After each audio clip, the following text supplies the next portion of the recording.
Deus in Sion,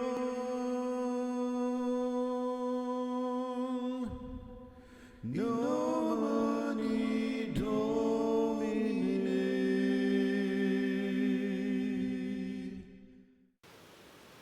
Hello everyone, this is Chrism, and I would like to continue our conversation in this part 3 video about the Kundalini Emergency, also known as a spiritual emergency.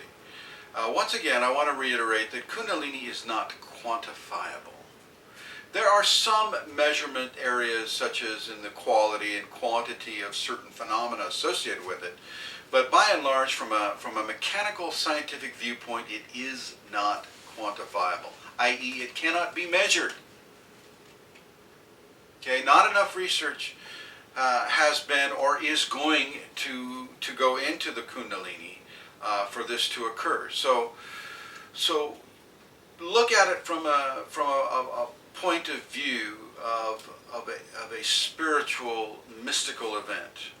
Okay, that is as close as any kind of quantifiable measurement will be able to make of it at this time in our society at this time.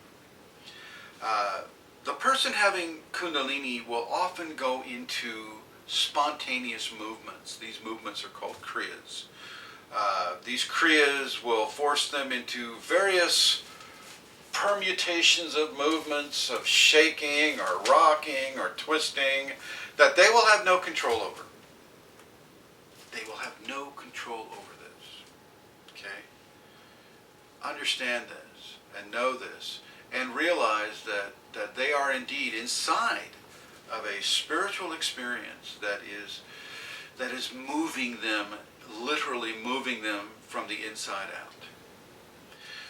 So within the Kundalini experience, one of the most important features of finding balance within the Kundalini is to not try to control it.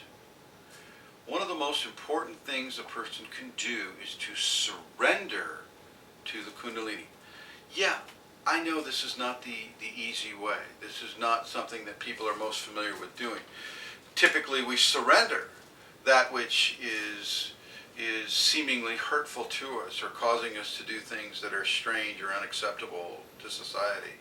But in this case, I will say, do not resist this force.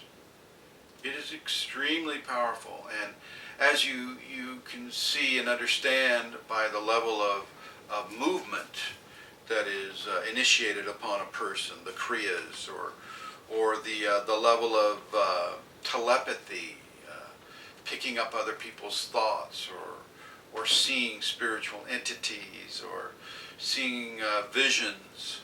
This is not something to be toyed with, and the alternative scientific protocol of drugging the person into stupefaction so that they are not on the outside able to quote unquote notice this, I guarantee you on the inside they are still seeing this.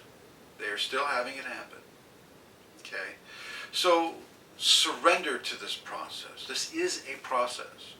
With the gross phenomena such as the kriyas and the hot and the cold and the vibrations and the energetic surges and the clairvoyance, clairaudience, and some of the telekinetic scenarios. These will typically, if a person is able to surrender to it, these will come and go. Okay, I've had Kundalini in a full-on awakening for over 20 years, and I've experienced almost all of these symptoms that I'm describing here. It goes away. But the more you resist them, the longer they stay. They can stay for years. If you resist strongly enough, they will stay and stay and stay. And your life will become sculpted around them because you will not be able to change them. Your ego will not be allowed to control the Kundalini. The Kundalini will basically inflict itself upon you until you finally, after repeated experience, you finally get the message and okay, all right, well, if I stop resisting in this area, things become much better. lot of people have to go through a series of difficult scenarios with the Kundalini before they begin to understand that they don't want to resist it. So surrender to this Kundalini as much as possible. And this is also for the family members, for the friends and family of the Kundalini awakening individual. Don't try to assert your control over their Kundalini phenomena. Don't disenfranchise them or invalidate the experience that they're having. Because you can't see it and you're not having the Kundalini does not mean that it doesn't exist and that they're not having it.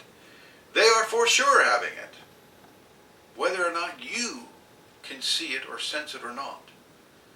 So validate their experience. Be there for them. Don't try to inflict your ego understandings of a science-based ideology upon them. You know, the other thing you will not want to do with them is to openly accentuate the fear that they may be experiencing. In other words, don't go on the web and go, oh my gosh, this Christian scientist said this is demonology. Don't do that. Okay? In a Christian context, this is a blessing given from the Holy Spirit. This is a love-based transformation. Okay?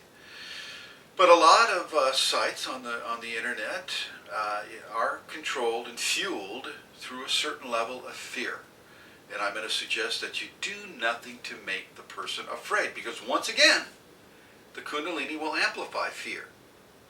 And that fear will become resonant to their experience. And you don't need to do that for your loved one, for your friend, for your family, for your spouse. Support them in a loving, understanding, compassionate-based format. Let them know that you're there for them no matter what. And what they need from you is love. Love and acceptance and help. Help in a very compassionate, love-based way. Not in trying to foist your fears or concerns into their experience. All that does is create more fear and concern. Doesn't help anything at all. Okay? So remember this. You know what we covered in this video?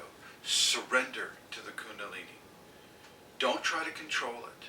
And that goes for the individual having it and the people around that individual vicariously experiencing it through watching them or being with them. Okay? Don't control it. Surrender to it.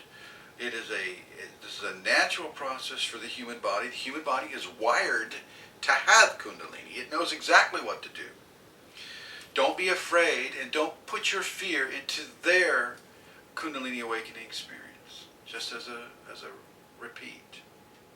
And thank you for watching this third segment of the Kundalini Emergency, also known as a spiritual emergency. Deus in Sion,